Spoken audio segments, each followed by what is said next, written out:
Ada satu sikap sejarah paling keren yang bisa kita tiru. Kalau kita melihat sebuah fitnah di sosial media. Sikap sejarah yang dicontohkan oleh keluarga Abu Ayyub Al-Ansari.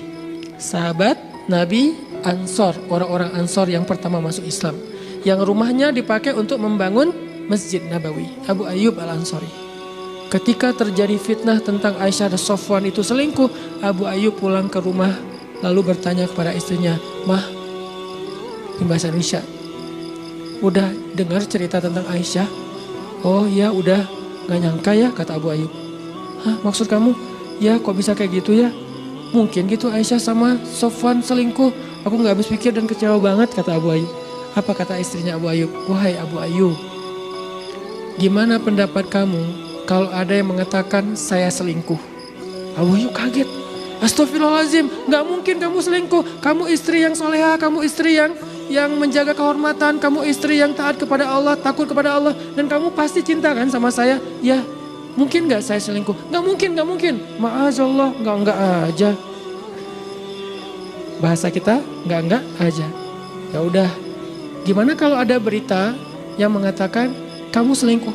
Kata istri Abu Ayyub, "Astagfirullahaladzim, ya gak mungkin lah. Saya gak akan mungkin selingkuh, kan saya sayang banget sama kamu."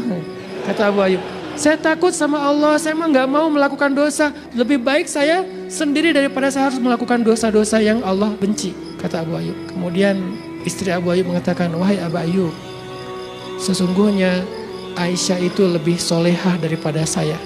Kalau menurut kamu saya aja gak mungkin, apalagi Aisyah. Sesungguhnya Sofwan lebih soleh daripada kamu. Kalau menurut kamu, kamu aja gak mungkin melakukan dosa itu, apalagi Sofwan." Itu persepsi husnuzon paling baik tentang sikap sejarah dalam menyikapi fitnah. Bandingkan orang itu dengan kita. Mungkin gak kita ngelakuin itu? Kalau menurut kita aja gak mungkin, apalagi orang tersebut yang lebih soleh daripada kita. Sekuat apapun fitnahnya. Iltamis li akhika alfa uzrin. Carilah untuk saudaramu 1000 alasan. Gak akan rugi. Justru yang rugi ketika kita gak mau mencari alasan, langsung menyimpulkan dan menjudge, menghakimi. Itu rugi. Kalau benar, maka kita menggibah. Kalau salah, maka kita memfitnah. Tapi kalau kita cari 1000 alasan, kalau benar, maka kita termasuk orang-orang yang sudah mencoba menutupi aib. Kalau salah, maka kita termasuk di antara orang-orang yang selamat. Itu sikap sejarah yang dicontohkan oleh keluarga Abu Ayyub. Makanya belajar sejarah itu belajar sikap, belajar moral. Tetapi bagusnya sikap dan moral itu sudah ada hasilnya. Kalau kita bikin atau menentukan sikap kita sendiri tanpa ada runut sejarah, belum jelas hasilnya bakal gimana, baik atau buruk. Kita masih trial and error kan. Tapi kalau sejarah itu bukan trial and error, udah ada hasilnya. Mereka tuh udah mengalami masa coba, salah, ganti lagi sampai hasilnya baik. Dan sikap yang sudah ada hasil baik itulah yang kita ambil. Sehingga kita tidak mengulangi kesalahan sejarah, tapi mengulangi kegemilangan sejarah. Baik secara pribadi maupun secara bangsa. Makanya anak muda harus akrab dengan sejarah. Baik sejarah bangsa kita maupun sejarah agama kita. Bacalah sejarah Nabi. Sampai apa Ustadz kita baca sejarah? Sampai kita mengenal tokoh itu seperti kita mengenal keluarga kita. Terutama Rasulullah SAW. Baca sirah Nabi sampai kita mengenal Nabi seperti kita mengenal keluarga kita. Kita tahu banget. Tahu bangetnya apa? Sampai kita tahu banget tentang perasaan Nabi. Nabi sukanya apa, Nabi gak sukanya apa. Nih kayaknya kalau ada Nabi pasti Nabi gak suka nih. Laukana bainanal habib. Seandainya Nabi ada di antara kita, kira-kira Nabi mau ngelihat kita gak nih? Sampai kita bisa punya insting ke sana. Berarti sudah terbangun nalar yang bagus. Karena nalar itu bukan cuma kemampuan berpikir, kemampuan merasa. Itu nalar. Mengambil sikap sejarah. Dalam cerita Aisyah di fitnah selingkuh juga, ada satu sikap yang keren juga nih. Selain sikap dari orang yang mendengar fitnah, ada sikap dari orang yang jadi korban fitnah. Yaitu sikap Aisyah. Kalau kita sedang dibully, kita lagi difitnah, maka ambillah sikap sejarahnya Aisyah. Itu yang saya lakukan ketika saya difitnah atau dibully di sosmed. Saya meniru sikap sejarahnya Aisyah. Apa? Diam. sikap sejarahnya Aisyah, diam. Klarifikasi sekali, udah gitu diam. Gak usah diladeni, gak usah di-replay komennya. Itu tuh sikap sejarah, bukan mengada-ngada, bukan improvisasi saya, enggak. Saya meniru Sayyidah Aisyah karena saya ngefans, ngidolain Sayyidah Aisyah. Makanya saya ngasih nama anak pertama saya Aisyah. Saya ngidolain Maryam, ngasih nama anak kedua saya Maryam. Saya ngidolain Yahya, ngasih nama anak saya Yahya. Yang jelas saya baca sejarah kemudian sampai sejarah itu menjadi spirit buat saya. Dan spirit itu tertuang dalam menamakan anak-anak saya.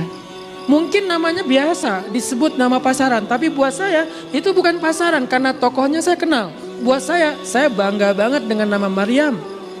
Mungkin orang ngerasa nama Maryam itu pasaran, nama nenek gua katanya.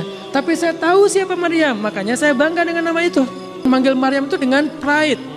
Karena saya tahu siapa Maryam. Dan saya berharap Maryam saya seperti Maryam yang saya idolakan. Setidaknya mendekati yang saya idolakan. Intinya adalah saya baca sejarah, makanya menamakan anak dengan nama sejarah. Saya ceritakan ke anak-anak saya. Akhirnya Yahya bilang, Baba nanti kalau punya adik pengen dikasih nama Yusuf. Karena saya membacakan kisah Yusuf, gimana kerennya Yusuf. Nanti kalau punya adik mau dikasih nama Daud. Karena saya bacain kisah Daud. Nanti kalau punya adik mau dikasih nama Sulaiman. Karena saya bacain kisah Sulaiman. Mau berapa aja adik kamu Yahya. Semua mau dikasih nama sejarah. Sampai saya bilang, kayaknya salah satu nama yang sekarang saya lagi kayak bangga banget karena lagi baca kisahnya adalah Kutuz. Tahu arti Kutuz? Kutuz itu artinya singa yang menyalak. Singa yang apa? Yang sedang bersuara keras karena marah, itu namanya Kutuz. Bahasa apa itu? Bahasa Mongol yang diberikan oleh orang Mongol kepada Saifuddin. Salah satu pejuang Islam karena gagahnya, karena kerasnya, karena menakutkannya dia bagi musuhnya. Dan dia pejuang Islam pertama yang berhasil mengalahkan pasukan Mongol dalam sejarah mereka selama 30 tahun. 30 tahun gak terkalahkan. Yang pertama bisa ngalahin Mongol, Saifuddin Kutuz. Kalau punya anak laki-laki saya kasih nama Kutuz. Artinya kita baca sejarah supaya kita akhirnya mengekspresikan diri kita dengan sejarah. Apa sikap Sayyidah Aisyah yang saya sebut dengan istilah sikap sejarah? Ini dalam tanda petik ya. Arti sikap sejarah, sikap baik yang kita baca dalam sejarah terhadap sesuatu lalu kita tiru. Itu namanya sikap sejarah. Apa sikap sejarahnya Aisyah ketika jadi objek bulian, objek hoax, berita bohong? Ketika Nabi datang ke rumah Abu Bakar ingin bertemu dengan Aisyah, tabayun ceritanya, Nabi tanya ke Aisyah, ya Aisyah, kamu udah dengar berita tentang kamu? Udah, kata Aisyah. Terus gimana komen kamu hai Aisyah, kata Nabi. Kata Aisyah, ya Rasulullah, kalau saya bilang berita itu bohong, mungkin Nabi gak percaya. Padahal Allah Maha tahu berita itu bohong. Kalau saya bilang berita itu benar, Allah Maha tahu saya tidak melakukannya. Tapi Nabi mungkin percaya karena orang-orang membicarakan hal yang sama. Maka ya Rasulullah, saya tidak akan bicara apa-apa untuk membela diri. Saya hanya akan mengatakan apa yang dikatakan oleh Yakub tentang musibah kehilangan Yusuf. Apa pelajarannya di sini? Aisyah itu baca sejarah. Makanya ketika Aisyah sedih, Aisyah memilih sikap sejarah dalam kesedihannya. Keren ya? Aisyah baca sejarah. Sehingga ketika dia terpukul, sedih, drop, kecewa, maka dia memilih sikap sejarah untuk mengekspresikan kekecewaannya. Itu cerdasnya Aisyah. Apa sikap sejarah? Sikap yang pernah ditunjukkan oleh Nabi Yakub ketika tahu berita Yusuf dimakan oleh serigala dari kakak-kakaknya Yusuf. Apa sikap Yakub? Nabi Yakub mengatakan, ilallahi ashku bathi wa huzni wallahul musta'an ala ma tasifun fasabrun jamil. Kata-kata Nabi Yakub, fasabrun jamil wallahul musta'an ala ma tasifun ilallahi ashku bathi wa huzni. Itu yang dikatakan Aisyah. Saya hanya akan bersabar dengan sabar yang indah dan saya berlindung kepada Allah atas semua musibah yang menimpa saya, atas semua fitnah yang kalian sampaikan, atas semua omongan yang kalian sampaikan. Dan saya mengadukan masalah saya hanya kepada Allah. Saya adukan kesedihan saya hanya kepada Allah. Itu kata-kata Aisyah. Tahu nggak apa hasil dari sikap sejarah? Makanya penting meniru sikap sejarah itu biar mengulangi hasil sejarah. Nabi Yakub setelah mengatakan fasabrun jamil wallahul musta'an ala ma tasifun ashku bathi wa huzni ilallah. Setelah Nabi Yakub mengatakan itu, maka Allah Subhanahu wa taala menolong anaknya Yusuf sampai puncaknya Yusuf menjadi apa? Menjadi raja di Mesir. Lalu Allah mengembalikan Yusuf kepada Yakub dan dalam keadaan mereka semuanya sudah damai. Kakak-kakak Yusuf semuanya taubat, jadilah mereka keluarga yang utuh kembali. Ini hasil sejarah dari sikap Yakub alaihissalam. Sehingga siapa yang meniru sikap Yakub ketika dia dalam keadaan kecewa, sedih, merasa dihina, difitnah, dibully, maka dia akan mendapatkan hasil sejarah yang sama dengan Yakub. Siapa yang meniru sikap Yakub? Aisyah. Sehingga ketika Aisyah mengatakan fasabrun jamil wallahul musta'an ala ma tasifun ashku bathi wa huzni ilallah, sabar saya sabar yang indah dan saya berlindung kepada Allah atas semua tuduhan kalian dan saya hanya akan mengadukan kepada Allah saja keluh kesah dan kesedihan saya. Langsung besoknya Allah utus Jibril, wahai Jibril turun kepada Muhammad, bela Aisyah.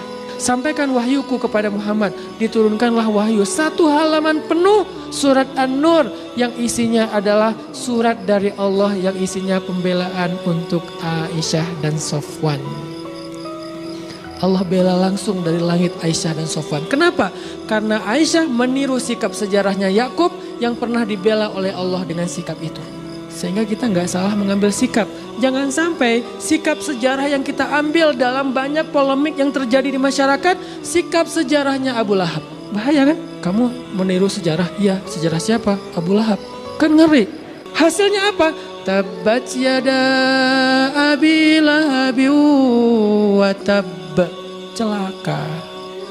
Gara-gara salah niru sikap sejarah. Sikap apa? Mencela, menjelek-jelekkan, memfitnah, menghalangi, merusak, mengusir, menghalangi dakwah. Itu sikapnya Abu Jahal dan Abu Lahab. Sikapnya Walid Al-Mughirah. 3 orang yang mengambil sikap yang sama, menghalangi dakwah Nabi. Sehingga hasil mereka apa? 1. Tabbat yada abil habi watab. 1 lagi, sa'uslihi saqar. 1 lagi di surat Al-Alaq, di akhir surat Al-Alaq kami cabut ubun-ubunnya. 3 orang yang mengambil sikap menghalangi dakwah, memusuhi dakwah, menjelek-jelekan para dai di jalan Allah. Yang 1 sa'uslihi saqar, aku masukkan ke neraka saqar. Siapa dia? Walid Al-Mughirah, bapaknya Khalid. Yang 1 lagi, kami cabut dari ujung ubun-ubunnya. Siapa dia? Abu Jahal. 1 lagi, celaka dia dan celakalah. Siapa dia? Abu Lahab. Jangan tiru sikap itu dalam kehidupan kita terhadap dakwah. Kasihan, nanti hasilnya sama, gak akan jauh beda. Itu pentingnya belajar sejarah. Makanya jangan salah memilih sikap sejarah. Saya gak ada niat milih sikap sejarah, tapi semuanya terulang. Walaupun kita gak ada niat, gak sadar, sikap kita itu mirip dengan sejarah. Jangan-jangan sikap kita itu mirip sikap Fir'aun yang menghalangi dakwahnya Musa. Yang ketika Musa datang baik-baik, wa qula lahu qaulan layyinan, ngomong ke Firaun dengan bicara baik-baik, ya lembut ya Musa, karena Musa ini kan orangnya keras ya. Makanya Allah bilang, yang lembut ya Musa, pelan-pelan kalau ngomong, jangan emosi. Ya Allah, wahai Firaun. Musa ngomong gitu, jarang-jarang Musa ngomong kayak gitu. Kalau enggak Allah suruh ngomong gitu, Musa ngomong, Firaun, gitu. Tapi karena Allah suruh bicaralah yang lembut kepada Firaun, akhirnya Musa datang pelan-pelan, wahai Firaun, wahai raja, aku ingin menasihati kamu dengan nasihat yang baik, dengarkanlah. Firaun marah-marah, sombong, gak mau dengar, memfitnah Musa. Mengatakan Musa itu ingin merusak negeri kita, ingin memecah belah di antara kita, ingin mencoreng tradisi dan nenek moyang kita, ingin menghancurkan kesatuan kita. Dia anti nasionalisme dan seterusnya. Menuduh Musa dengan tuduhan-tuduhan yang buruk. Jangan-jangan tanpa kita sadari kita meniru sikap Fir'aun. Sehingga kita akan mendapatkan hasil sejarah seperti Fir'aun. Na'udzubillahi min zalik. Itulah pentingnya belajar sejarah. Mudah-mudahan ke depan kita akan membedah kisah-kisah yang lebih terunut lagi dari sirah nabawiyahnya Rasulullah SAW. Sehingga tujuannya kita bisa melatih dan mengasah nalar berpikir kita dan menentukan sikap-sikap sejarah kita supaya kita mendapatkan kebaikan yang pernah didapatkan oleh Rasul dan para sahabat. Barakallahu fikum. Allahumma inna nas'aluka ilman nafi'a wa qalban khashi'a wa rizqan wasi'a وعملا صالحا مقبولا. اللهم أعنا على ذكرك وشكرك وحسن عبادتك. ربنا آتنا من لدنك رحمة وهيئ لنا من أمرنا رشدا واجعل لنا من كل ضيق مخرجا ومن كل هم فرجا ومن كل عسر يسرا. اللهم انصر الإسلام والمسلمين. اللهم انصر المسلمين في فلسطين. اللهم انصر المسلمين في سوريا. اللهم انصر المسلمين في العراق. اللهم انصر المسلمين في يمن. اللهم انصر المسلمين في كشمير. اللهم انصر المسلمين في تركستان. اللهم انصر المسلمين المستضعفين المظلومين في روهينيا. اللهم أعز الإسلام والمسلمين. اللهم انتقم من أعدائك أعداء الدين كما انتقموا منا فإنهم لا يعجزونك. أنت القهار، أنت الجبار، أنت العزيز. اللهم أنت على كل شيء قدير. اللهم اجعل بلدنا هذا بلدا آمنا وارزق أهله من الثمرات من آمن منهم يا رزاق يا وهاب يا فتاح يا رحمن يا رحيم. اللهم هدي شباب المسلمين. اللهم هدي شباب إندونيسيا. اللهم ارزقهم إيمانا وعملا صالحا. اللهم ألف بين قلوبهم كما ألفت بين قلوب المهاجرين والأنصار. ربنا آتنا في الدنيا حسنة وفي الآخرة حسنة وقنا عذاب النار.